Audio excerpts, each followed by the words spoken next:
everybody, and good afternoon. Thank you all so much for joining us today for this week's CPDSO webinar. My name is Amanda Rosewarne. I'm co-founder and CEO of the Professional Development Consortium and the CPD Standards Office, and I'm delighted today to be talking and sharing this session with Dr Yvette Ankrah. So a big warm welcome to you. I can see that all of you are dialing in from various places all over the globe. Some of you I've met on a face-to-face basis. Some of you I've met on a virtual basis over the last year or so, and some of you haven't met me before. So yeah, absolutely lovely to see you all, and thank you for your time this afternoon. Because this session is going to be recorded, and we are going to be loading it onto YouTube. If I could kindly ask you to switch off all of your cameras, it would be very much appreciated. As much as I would love to see you all, it's just much easier from a privacy perspective when we have the recording on YouTube. So if you can switch your cameras off, then I would really appreciate that. Okay, so let me just share my screen and get our slides up. Okay. Can you see my slide? Yeah. Well, that's good because I couldn't for a minute. Okay, so today's session has got a great title, and we are celebrating International Women's Day, or International Women's Week this week, or as somebody said to me earlier this week, why isn't it International Women's Day every day? So today's session is entitled Why I Took Off My Cape and Am No Longer a Superwoman. How to move from chaos to clarity. And as I said, we're delighted to have Dr Yvette join us for today's session. And she's going to be telling you a whole lot more and introducing herself on a much better level than I ever could. So I just wanted to do a few housekeeping bits. Basically, it's a one-to-one session, as in the conversation today is between Yvette and myself. She'll be delivering the presentation. The chat box is very much alive and kicking. If you have questions or you've got reactions or anything like that, just raise your hand or make a comment. Where appropriate, I'll ask Yvette the questions for you, or I might group them and write them together, and then we've got a Q&A session at the end. Okay, but we're going to try and make it as interactive as possible. We don't welcome off-piste comments or any complaints at all in the chat session. And the reason I kind of say that, and I don't want to put this in a negative light, is that we've hosted a lot of webinars over the last couple of months, and particularly whilst the pandemic has become part of our lives. And as much as we love to know what your thoughts are on the weather, and what your dog's name is and all that other stuff, it's really important for us, particularly when there's a lot of you dialing in, to we just try and keep the conversation on point, and it makes it much easier for me as a host to be able to see the questions and things. That said, if you want to connect with one another and talk about cats and dogs and children, you're all very welcome. My puppy's in the other room, so he won't be jumping up right now, but I'm sure you've all got your home comforts that we've all got so used to recently. In terms of any feedback you've got, please email me. I'll be putting my email address in the chat. Again, if the webinar was on you expecting something different, or you've got some suggestions, then please email me directly rather than starting that conversation in the chat. We'd really appreciate that. Okay, for some reason my slides aren't clicking, which isn't ideal. So let's stop the share. I don't know why.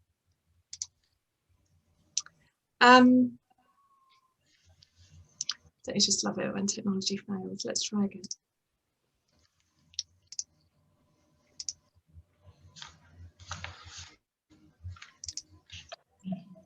Anybody see my slides jumping? No. Okay.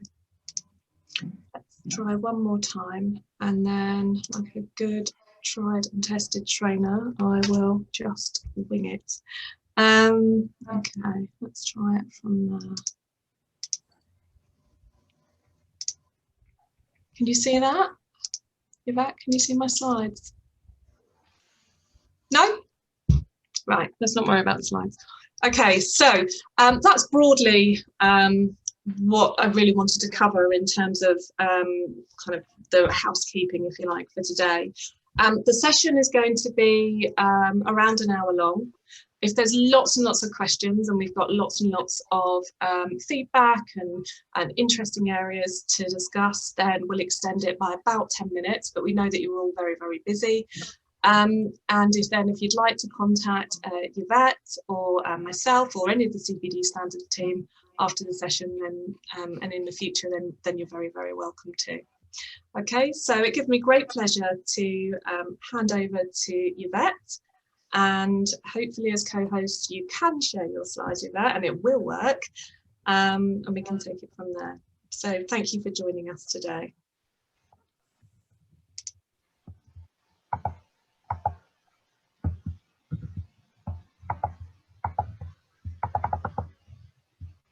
So hopefully you can see my screen. Yeah. Brilliant. And if I could ask if people could be on mute, that'd be really great. Thank you. Right. So yes, I decided to call this talk this long name when I was asked to speak a little bit about me and my journey. But before I start all of that, I want to ask you a question. So I'd like to ask how you are right now, and how are you really? Now, this is a rating question. So 0 means you're zen, brilliant, absolutely ecstatic, life is brilliant. 10 means possibly moving to Mars because it's all a bit much right now.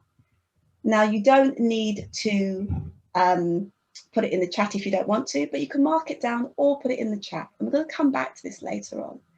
We often don't really check in with ourselves, and I just wanted to check in with you before I began. So what you're going to hear today is a bit about me and my journey, becoming Superwoman, and changing my business, and then the change of when I took off that cape. And along the way, I'll be sharing some ways that you can also support your well-being. Okay, Yvette, so just before you get started, we've got a couple of people in the chat. So somebody's noted that they're a 6, someone is a 0, somebody is an 8, and somebody is a 2. So we've got a pretty good range there. A range, okay. Well, hopefully we can improve some scores. Oh, we've got an 11 that's just come through. Okay. Yeah, I'll go back on mute. Yeah. Hopefully we can drop some of those scores down. And for those that you are zen, that's great.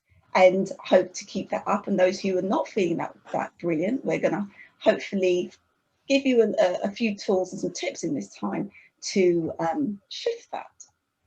So I'm Dr Yvette Ankrah MBE, and I'm a transformational coach and speaker. I'm also a recovering overachiever. And my work is primarily with women, and I work with women who are in corporates, so or organisations, usually middle senior leaders, but also those who run their own businesses. And I say primarily working with women because sometimes I work with corporate organisations, and in that space I work with their male staff. And I've been training, coaching and mentoring, but I'm also a neuro-linguistic program practitioner and a performance coach, and that's the modalities I tend to use a lot. I've worked in a range of different industries, and I've worked in universities, I've worked in the NHS, I've worked in tech, and experience within PR, press and marketing. And I'm going to explain a little bit about that background as well. Back in 2017, I received an MBE for my work supporting women in business. And in 2019, I received my PhD, and my work, I'm a sociologist, is all about race, class, identity and belonging. And as of the start of this year, I'm now a coach of excellence. And often people see the end result and don't know about the journey along the way. And the cost for me of this journey was my health. So I'm actually incredibly passionate about helping women avoid stress and burnout, because that's been a key part of my personal journey. So I've always been someone that's been very driven, very ambitious, always had a goal. And for example, I had a list of goals I want to achieve before I was 30. I achieved them by 28, and that included finding a husband. So that's maybe time for another story, but that was kind of always how I've operated and worked.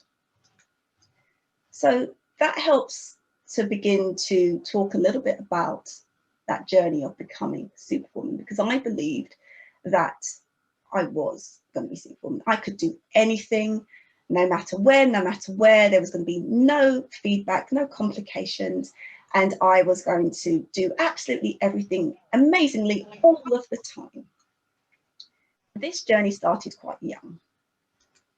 So back when I was 16, I was writing. I was writing for an arts magazine called Art Rage, and I interviewed people like Andrew Levy, who's passed now, and Courtier Newland, and I would speak to musicians as well, and artists, and talk to them about their misogynistic lyrics. And I was doing this at that age, so between 16 and 19, I was working as a journalist as well as going to college and then university and having a weekend job at the same time. So doing multiple things has been part of my journey. But even at 19, warning signs were starting to show and the alarm bells were ringing, but I wasn't listening. So at that point, I remember being doubled over in pain constantly. I would have a lump on my side. It was hot and red to the touch, protruding from my clothes, and I was just in constant agony.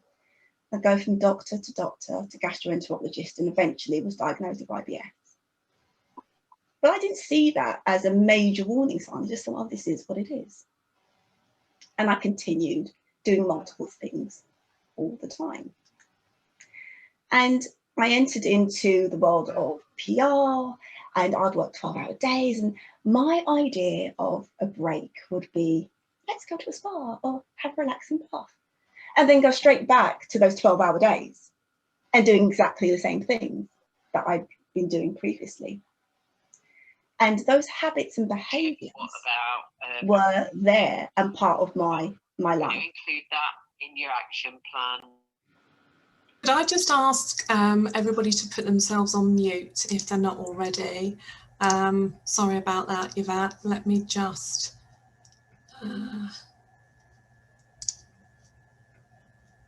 Sorry to interrupt you, Yvette. We just had a little bit of background noise there, so I'm sorry about that.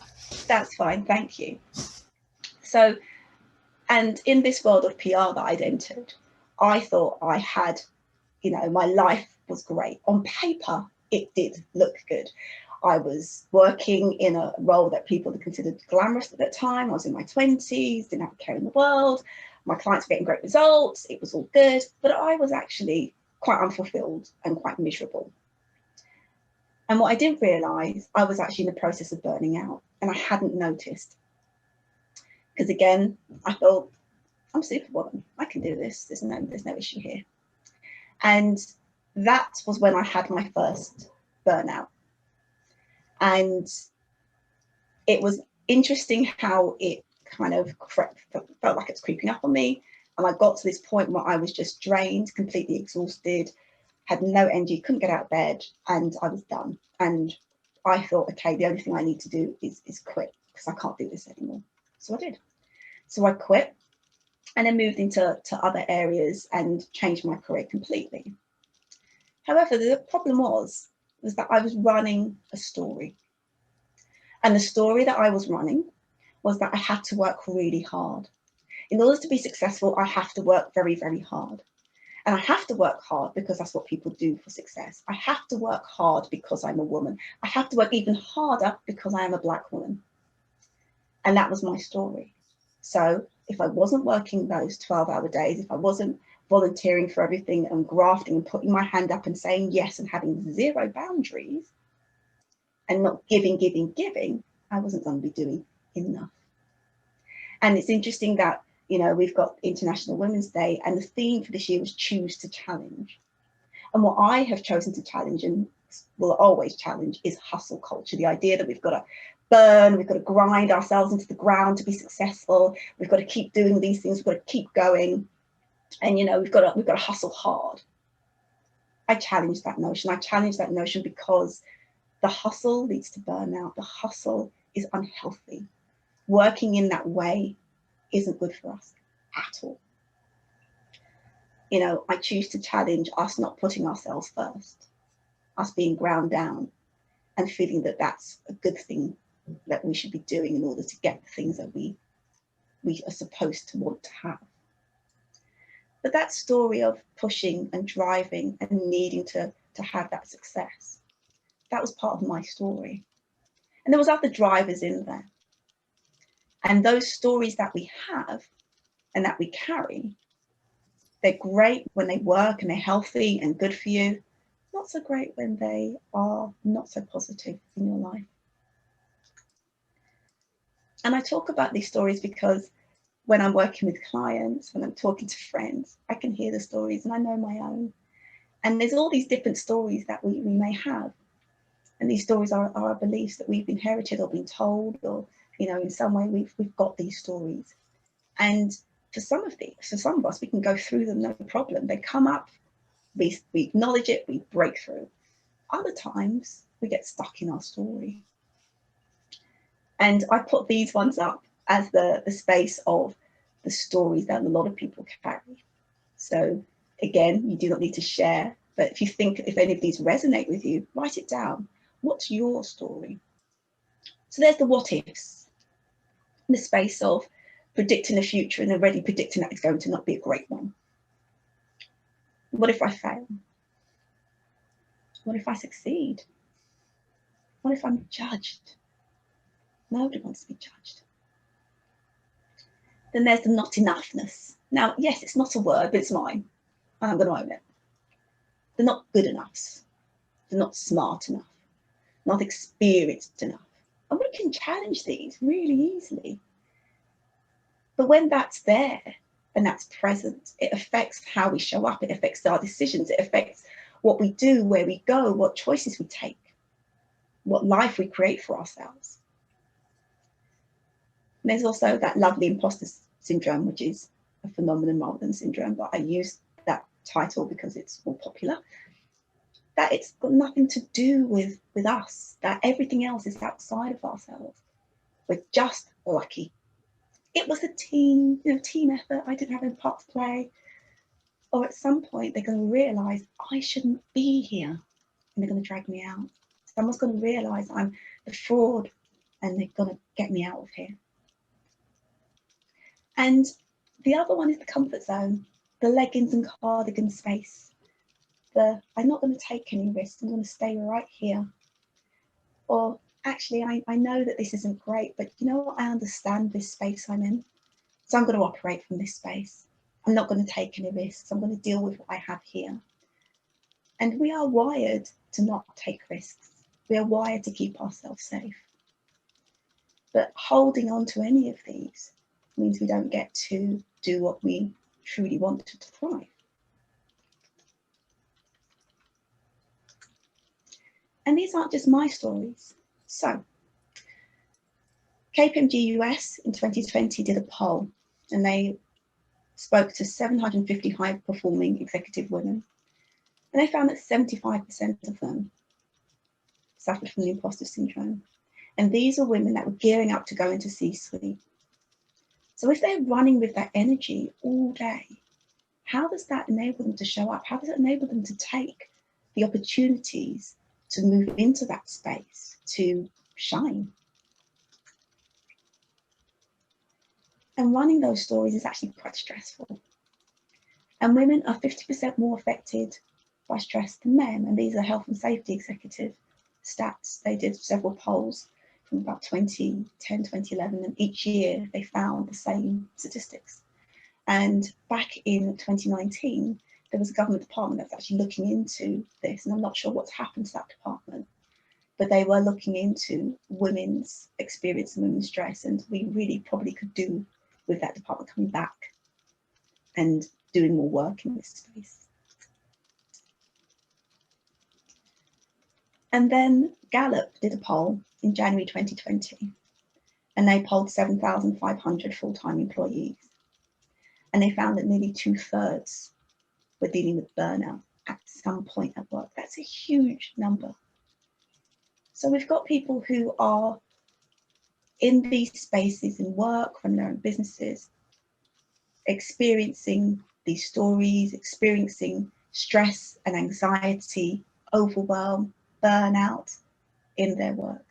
And some of this is coming from their internal dialogue, and some of it is also coming from the environment that they're in. So as employers, there is responsibility there. As leaders, there's responsibility there. But also for self-leadership, there is also responsibility for how you manage self. And I wanted to talk a little bit about the difference between stress versus burnout, because they are different animals. And I've experienced stress, chronic stress, and burnout.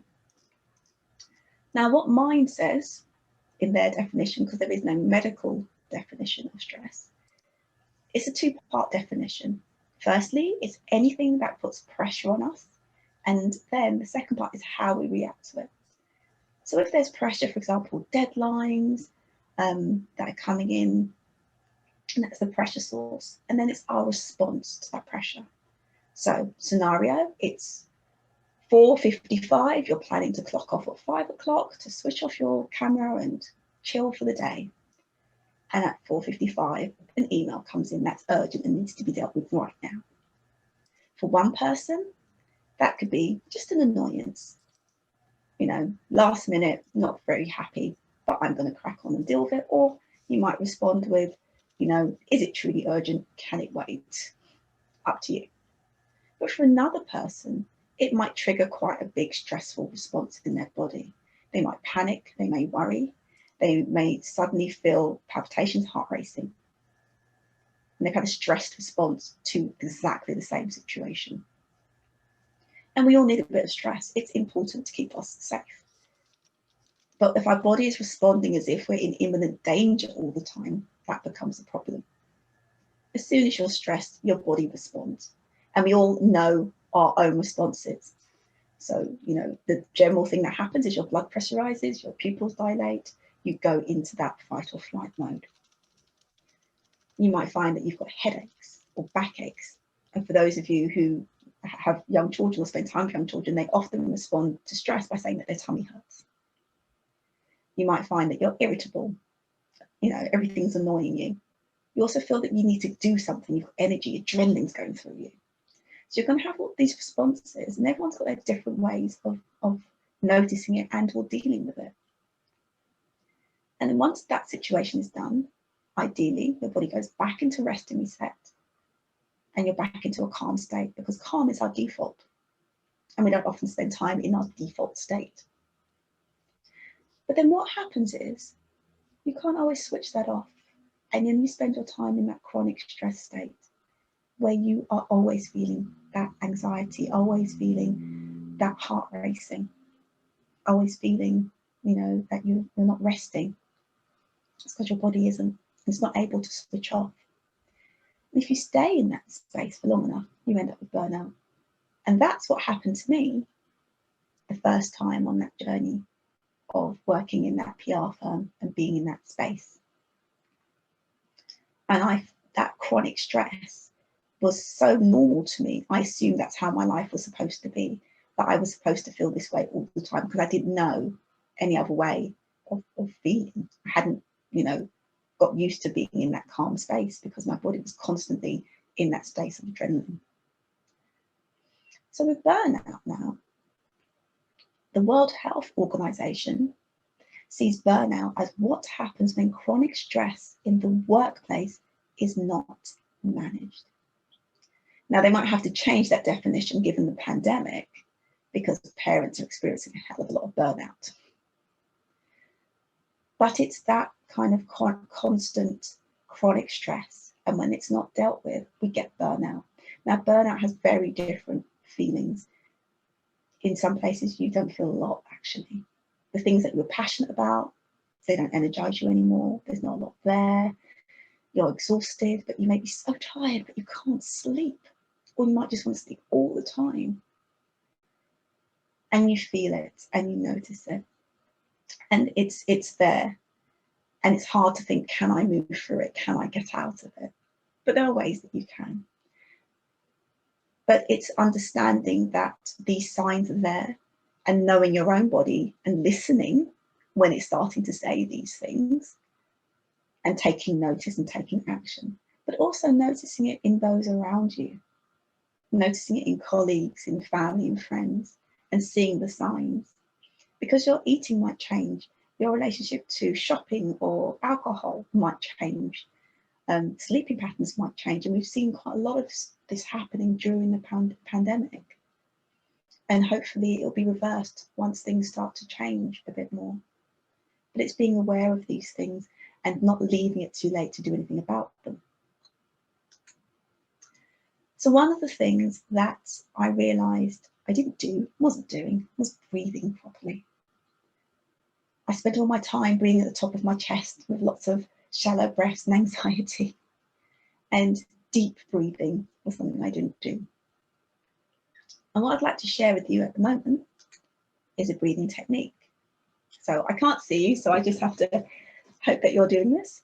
But this technique is really great for changing state and getting you very grounded and aligned. So how it works is it switches off that alarm system and gets you back into that rest and reset and calm space. So what we do, put the right hand over your heart, left hand on top of the right hand.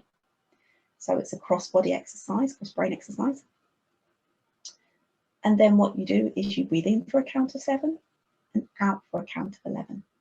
So in.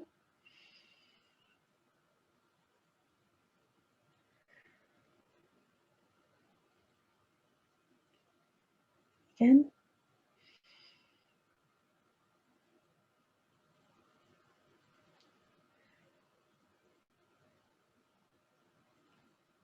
Last one.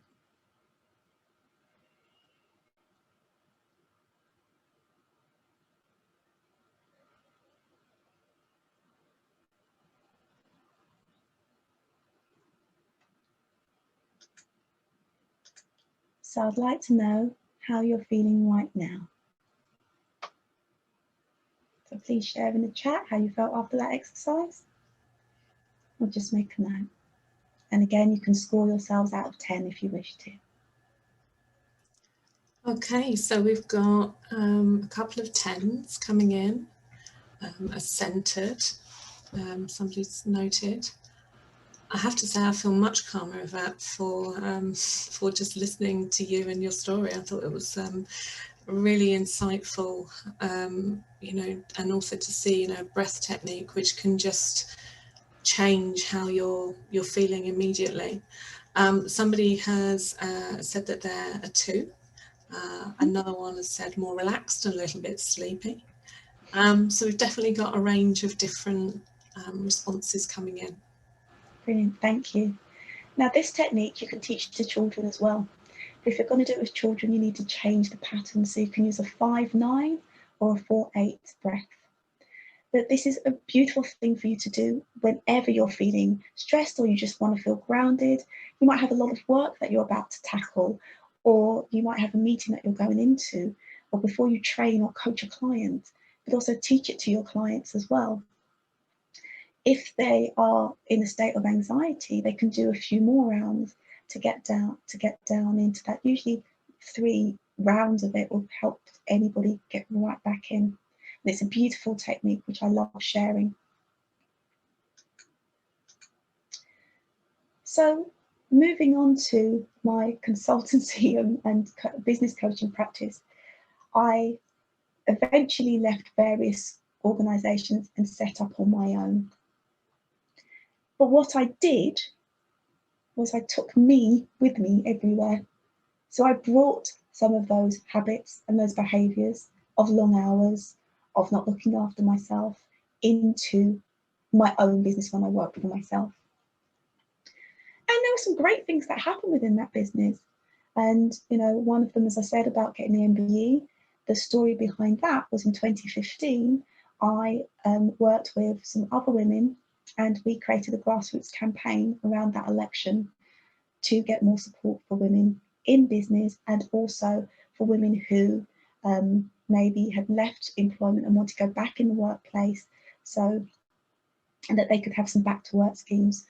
Also, we wanted more representation and we wanted more safety nets for the self-employed.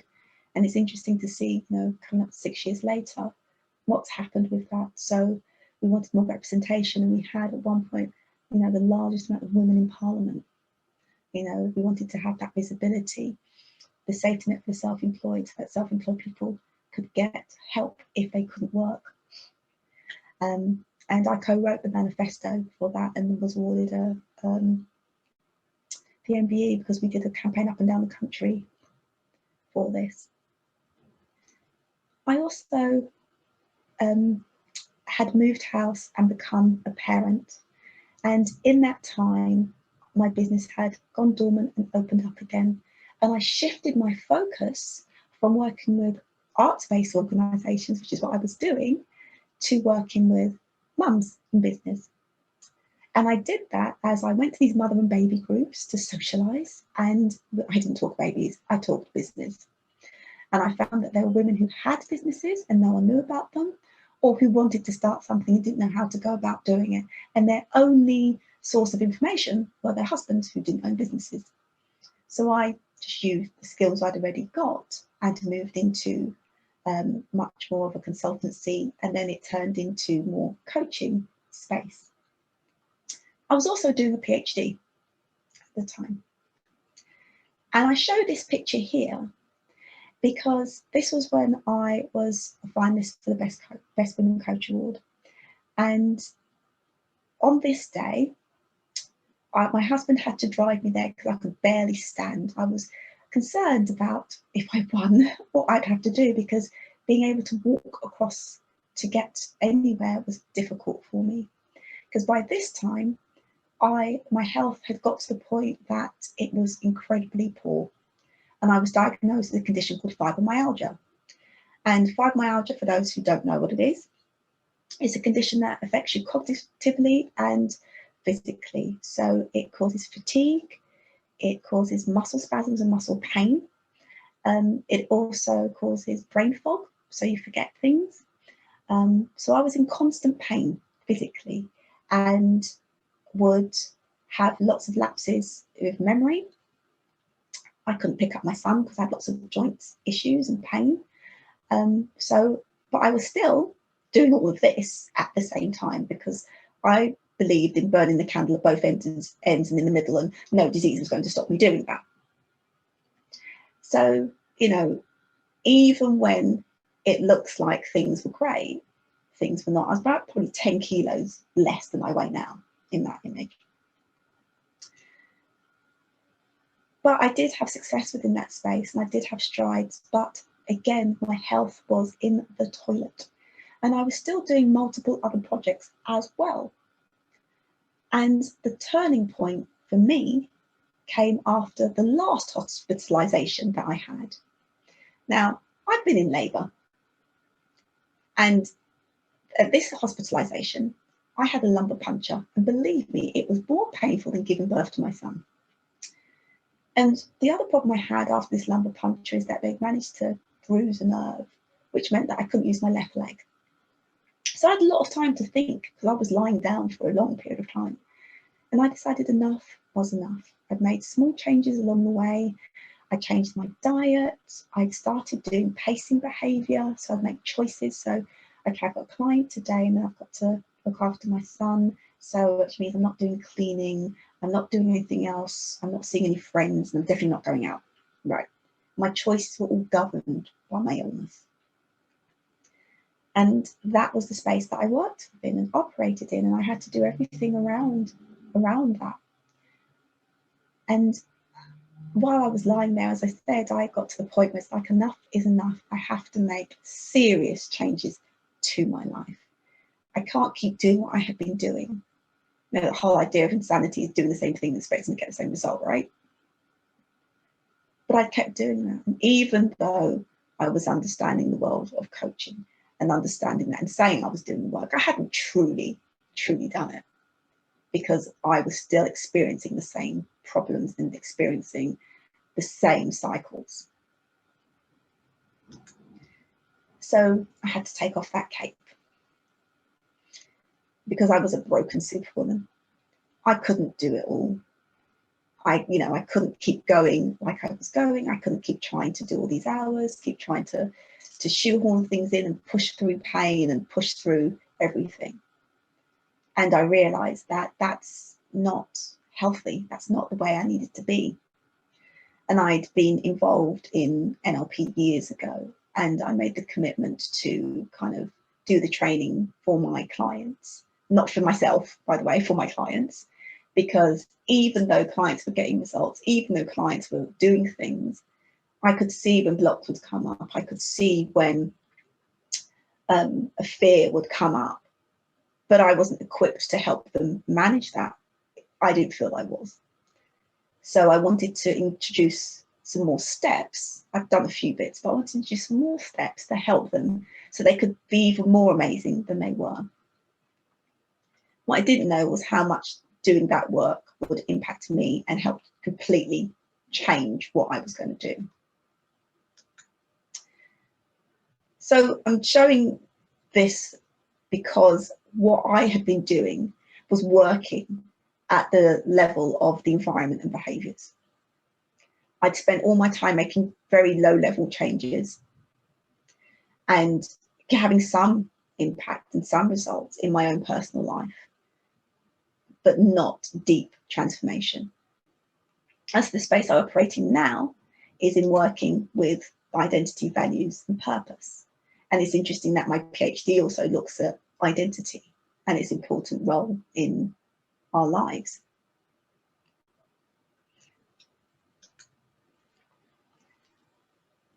So I decided to make a change in everything that I did and completely change from the business coaching into the transformational coaching space. I got a new logo done. I said, yeah, I'm going to do this. And then I sat on it for a whole year. And it's just interesting that I've just, for some reason, I blocked myself and wouldn't come out with the new me. I also made decisions when I was going to do this. So I split the consultancy work, and that's with Lightcliff Consulting, which I work with a team to deliver, and we deliver stuff to SMEs, micro businesses in other organisations as well. And I came up with this space that I work in and the transformational work that I do. I also made a decision to be a speaker and share my story. And I hadn't done that before. I had always talked about my knowledge subjects, but not me. And I'd made that decision, and it's been an interesting journey, and it's helped me with my own development and growth. And I also now call myself an intentional action taker, because before I would take action because I felt I needed to do something and had to show I was doing something. Now it's thought out, it's considered, it's from a place of calm, it's not from a place of reaction or fear, which is a very different energy. I'm no less driven, I'm no less engaged. There's still lots of things I want to do, but I no longer believe I need to grind myself into the ground in order to achieve. I no longer believe that I have to hold the stories that I held, or I have to be some kind of superwoman. So I wanted to mention my clarity method. So my clients come to me for clarity, and I was challenged in a group I was with some coaches to come up with a kind of framework for what I did. So this is why the clarity method was born, because I always start with getting calm, because we go back to that default, that breathing exercise, and I use a lot of different breathing techniques and ways to help people get calm. Because we cannot make decisions when we're in fear, when we're worried, when we're anxious. We're not going to make great decisions from that place. as I'm working in the space of transformation, it's about that lasting change. It's not about the very small changes that do have an impact, but for me, don't create lasting change. My clients often feel stuck, so I help them find a way forward. And to create realistic plans that they can actually implement. So not setting themselves up to fail, really understanding what resources they have and what support they need to move through. And to give them tools and techniques that they can use, because it's not about just when you're with me, it's about when you are in that situation, when you're faced with whatever it is you're faced with, that you can still find your way back to calm, find what you need to do, and build that resilience as you go through. And as I said, your business or career, depending on who I'm working with, and life transformed. Because when you start making those changes, it impacts so many different areas of your life. So on my journey, I brought in meditation practices, gratitude practices, self-care and self-love. And I see the two as interchangeable. And also brought in self-compassion, because I was realizing that how I treated myself was not how I would have treated somebody else. You know, if you fall, you can sit there and wallow for a little bit, but you've got to get up again. And it's how you get up and how you move through and what you say to yourself in that moment. And there's a lot of negative in the self-talk that, you know, I would do for myself, and I hear, you know, when I talk to my clients that's going on. And it's being compassionate and bringing in that to yourself, and it makes a huge difference. So self-care, I just wanted to talk about a little bit, because when I'm talking about self-care and self-love, it's not some woolly kind of happy thing that we're just going to, you know, go to spas and, you know, have glass champagne, whatever it is. This is deeper. This is about the habits and practices you do on a daily basis that maintain yourself, mind, body, and soul. And when I teach about self-care, I talk about the different areas of your life that you might want to address. And the idea behind this is looking at how you make small improvements in each area. And if something's working really well, how do you maintain that? And if it's not working well, what are you going to do to change? So work or career, physical, what's going on with your body, the psychological, and I'll go into those a little bit more in a moment. The emotional, we often might dismiss an emotion, but this is about acknowledging them, talking about them with somebody, going through them. Spiritual, this is not necessarily God unless that's part of your worldview. It's about connection to something more than yourself. Nature, volunteering, meditation, prayer. And relationships. These are about your close personal relationships, your friends, your intimate relationships, your relationships with your children, and how present are you for those people, and what's those relationships like. And about looking at how you can improve the space. You wouldn't do it all at once, but picking one or two areas and saying, I'm going to make a change. It's about creating new habits. So with work, we all want to feel like this lady here in this bright, well-lit office, really engaged, you know, thoroughly enjoying what we're doing, you know, and I'm sure we all feel like that. Okay, maybe not. But the idea here is, what is it you're doing on a daily basis? Many of you work for yourselves. So, you know, how are you still looking after your own well-being within that space? What's your environment like? Even if we aren't part of a large organization, we still have colleagues and peers and relationships that we need to manage, maintain, and what are they like? So it's about how you show up, what's going on there, and how you improve that. And, you know, you're here, so you're probably regularly doing your own CPD anyway, but for so many people, they're not doing anything to continue their own personal development. The physical, what are you doing to honour this body you're in? Most adults are dehydrated. We don't drink enough water. We don't often exercise enough either. So all the things that you can do to support your physical well-being is in that space. And given the situation, I find so many people just sitting down for long periods of time. It's creating good habits, especially if we're at home. The psychological, this is all about what's going on in your mind and how you can get back that calm. And if you imagine you've got loads of tabs open in your brain, how you can close them one by one by one. And one of the practices that I think was one of the biggest game changers in my world was the one of gratitude. And this also helps your emotional well-being.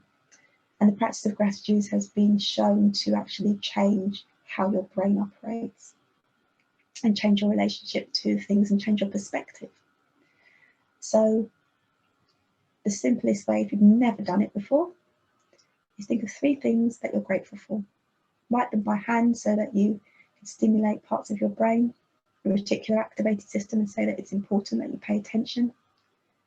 And then start 7 days, 21, 90 days, start creating a new habit and changing of how you perceive the world. And I think that's been the biggest thing that's helped me as I've gone on this journey, and also during the pandemic. So I'd like to ask you now, you can take a moment just to write down something that you're grateful for today. Could be that you're here, could be that there's food in the cupboard, or someone made you a cup of tea. So I'll give you a few moments to do that.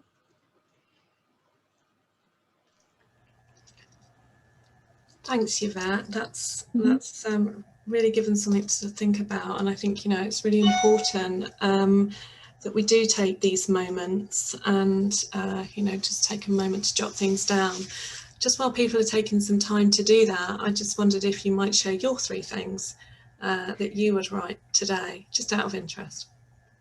Today, I think it would be that I managed to get my son to school on time. We've got roadworks all around my house. So we got there safely. That I've had friends reach out and support me today. And that I've got cupboards full of food. So when I'm finished, I can cook dinner. Do you think that what you would say that you are grateful for on a daily basis now is different to, and you know, your struggles and your journey that you've been through has definitely been a challenging one, and your health troubles must, you know, are just amazing that you've overcome those to achieve what you've achieved. But would you say that there has been a sort of step change in what you're grateful for prior than what you would have said prior to the pandemic? No, I started the gratitude practice before the pandemic. So Okay. I made a commitment to actively do it, not just do it piecemeal. And the active commitment started, I think it was November 2019, maybe a bit earlier. And it's the same kind of things. It's, you know, that the sun was shining, and that made a difference to my day. That my husband cooked dinner and I didn't have to. So, you know, it's things like that, because it's not always the huge things. And that's what I encourage people to think about. It's not the big things, it's the small, everyday small wonders that help us get through, rather than the big, huge, yeah, I won a new client, and, you know, or got a new contract. Those things are always amazing. I always celebrate those. But you're not going to have that every day. No. Still something every day we can find. Even on the most horrific days, we can find something. Okay.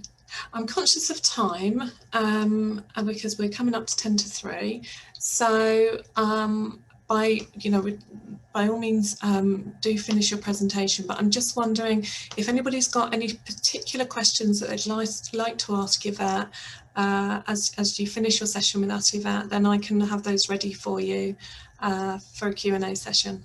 That's fine. I'll skip through a couple of bits so that we get through to this bit. So in terms of tools, I just wanted to share another tool, which is the one of visualization. And it's something that I've used myself, and I encourage clients to use, particularly when they're looking at goal setting. And when I said I did the PhD, what I didn't say was that it took me 10 years because of being ill in the time. And what I would do was visualize myself getting my PhD. And I'll do that visualization quite regularly and actually imagine the sound of my shoes on the wooden floor, the room, everything about it, and crossing the floor. So that's kind of quite a powerful tool. And I was going to give some stats, but I'll skip that. But I did put on a cape again just for that moment to accept my PhD, but also on the day that I actually got it, I was the last person to walk across the stage. And it felt quite poignant because of all the stuff that happened in that time for me to get to that place. And I was incredibly grateful to have, gone through that journey. So I shared quite a lot of bits with you. So thank you for those who've stayed. And yeah, happy to answer any questions. Thank you so much, Yvette. I've had a couple of questions come through to me directly. We haven't had anybody ask a question yet direct in the chat, but I'll keep an eye on it. As I said, thank you again for sharing your time and your experience and your journey. I think, we all have faced challenges, I think, in our professional lives, and that's not just kind of with our female cap on because it's International Women's Day. It's anybody in their sphere of work, and anybody who's trying to juggle work and a career with a professional life and a family life is, it undoubtedly finds it very, very challenging, particularly in today's world. And listening to your story, it's very inspiring, and to have achieved an MBE and your PhD and business success despite everything is fantastic. One question I've had is, what's on your reading list? What would you recommend reading? Oh, my reading list, Start With Why, is on there because I like that. Okay. I do like that. Daring Greatly, Brené Brown. Yeah, those are two at the moment. I've got the emotion code sitting there, so I read quite widely, but I also read for fun. I love reading, and reading for fun is just as important. So lots of fiction, usually something with fairies or or something going in there, or Game of Thrones, something like that, complete fantasy stuff, and a lot of African authors as well at the moment. Yeah. And was there any kind of one person or mentor or somebody that you met, at that crossroads that you came to when you were coming out of corporate life and you were, recognizing that these health issues held you back? I've just had a question. Was there anybody that you were, you specifically saw as a role model or who mentored you? I mean, you don't have to give in, I'm sure you don't have to give any names, but just out, was there somebody that you're kind of aspiring to be like, or I suppose is this question, I just need to get out of this and I need to find another way? Not necessarily a person then, but I've actually had mentors since I was 16. I'm actually still in contact with some of them. So okay. I'm in my mid-40s now, just to give you some context of age difference. And I've always had somebody to speak to. I've always reached out and had a coach or a mentor, and I think it's actually incredibly important.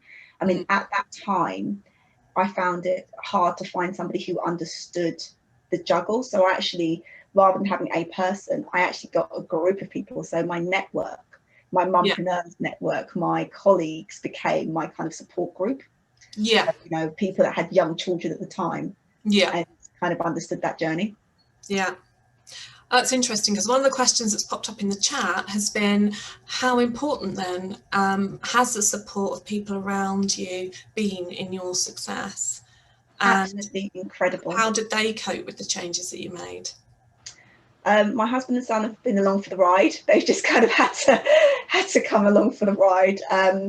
But I've got a very tight-knit family, very supportive, very good close friends. And I also seek out kind of people that sort of can work with me.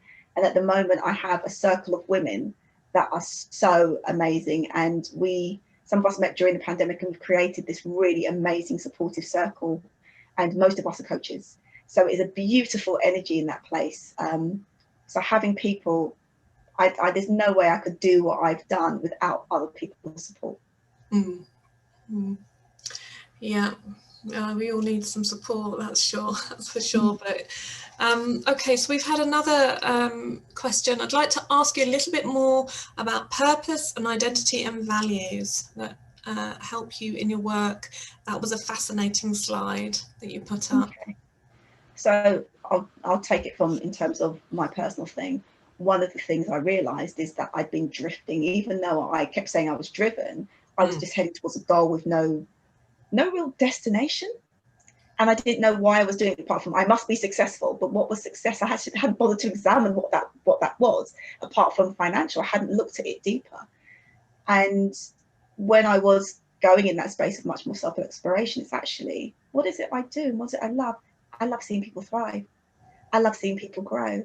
I love being able to help people clear all that stuff that's going on and, you know, flow in a beautiful way. And it's like, oh, that's what I do. And even when I work in my academic space, one of the things I've always been able to do is translate really difficult concepts into something that's easier for people to understand. So that kind of making things easier and distilling knowledge is really kind of a place I thought, oh, that's my purpose. That's what I'm supposed to do. So once I kind of had that, my identity was also, it was not attached to a job or attached to a particular way of being. It was about who I wanted to show up as. And there's lots of building blocks of my identity. Your identity is very fluid, but my background, my heritage, my culture was all really important and is really important as part of that dialogue as well. And bringing some of that out, and also not forgetting all the things I've done. Because sometimes we do this, I've got something new, so I've learned something new and I forget that. So 20 odd years later, I'm back writing and doing journalism, which I didn't think I was going to do after leaving it such a long time ago. And it's back. So my identity is one of somebody who is fluid. I identify as a woman, so the she, her. I identify as a coach. I know some people don't always like that word as well, but that's what I do. I coach. And when I'm being in that space and understanding that and getting clear on who you are, what you want to do, how you want to show up is really important.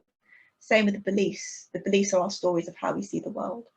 And again, some of those, as I said, weren't particularly healthy for me. So I had to change them. Sorry, I had to put myself on mute there. It's absolutely tipping down here, and I wasn't sure how much of it was being picked up on the microphone. Well, we've had lots of really wonderful feedback. You know, people have loved your honesty and vulnerability, praise for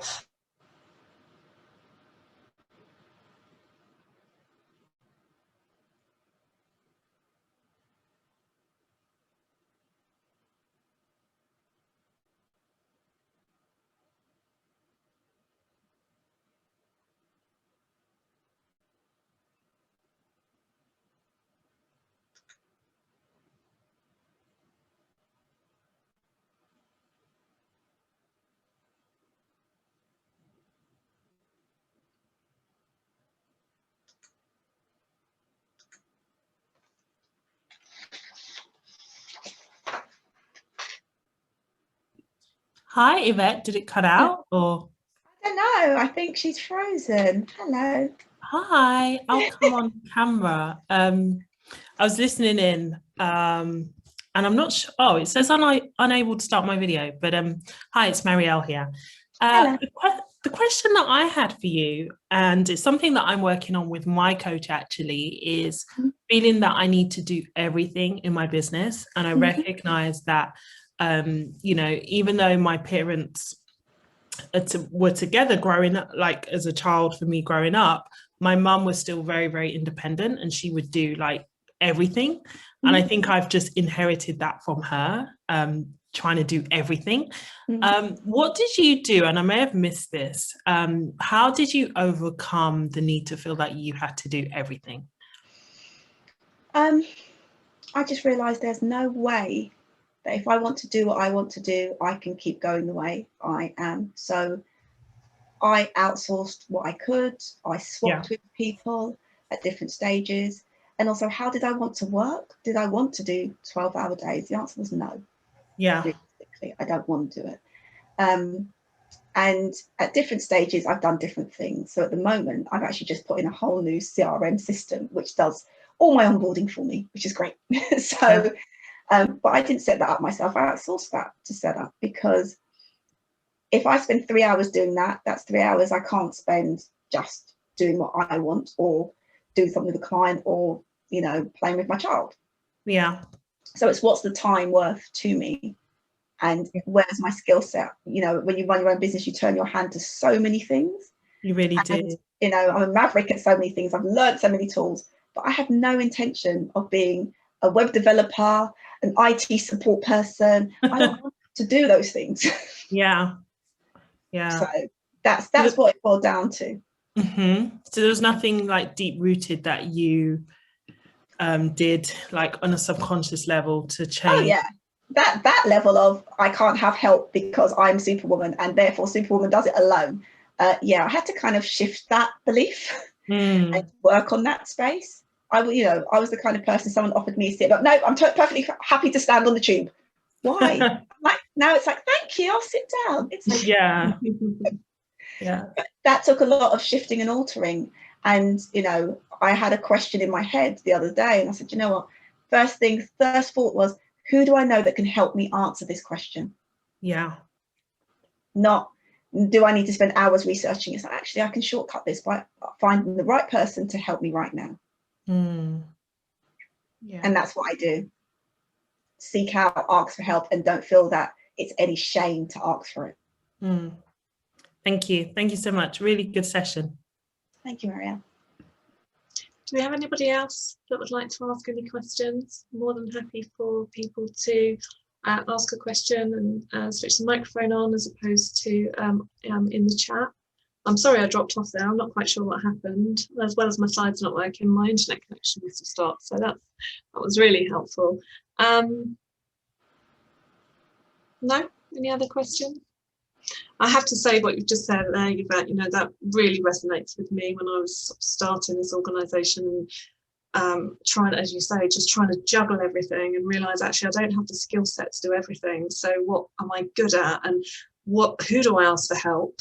And put my hands up as I can't do it. I can't actually be Superwoman, and I can't, you know, become, as you said, a web developer and this and that, and be a mum and all the rest of it. So yeah, I think we've all got to, certainly for me, you know, it was about becoming a bit more humble and thinking, right, okay, well, where is my time best spent in the day, so that I don't have a headache at 10 o'clock at night because I'm still working. Exactly. So. Okay, well, thank you so much for the session. And any last comments from yourself before we wrap up? I'd just like to thank you for the opportunity, and, you know, happy to connect with people if they want to reach out. I'm on LinkedIn under Yvette Ankrah, or you can find me on my website, which is also yvetteankrah.com. I like to keep my life simple. Okay, all right. Well, thank you ever so much, everybody, for your time this afternoon. And happy International Women's Day, International Women's Week. But quite frankly, happy International Day to everybody. I don't think you need to be a woman or a man or somebody who might identify differently. We all need to have a good day at the moment. And hopefully this has made it a little bit lighter for you this afternoon. So thank you ever so much. And we'll look forward to seeing you in our next session later this month. Okay, and thank you again, Yvette. Take care. Bye-bye, everybody. Stay safe. Bye.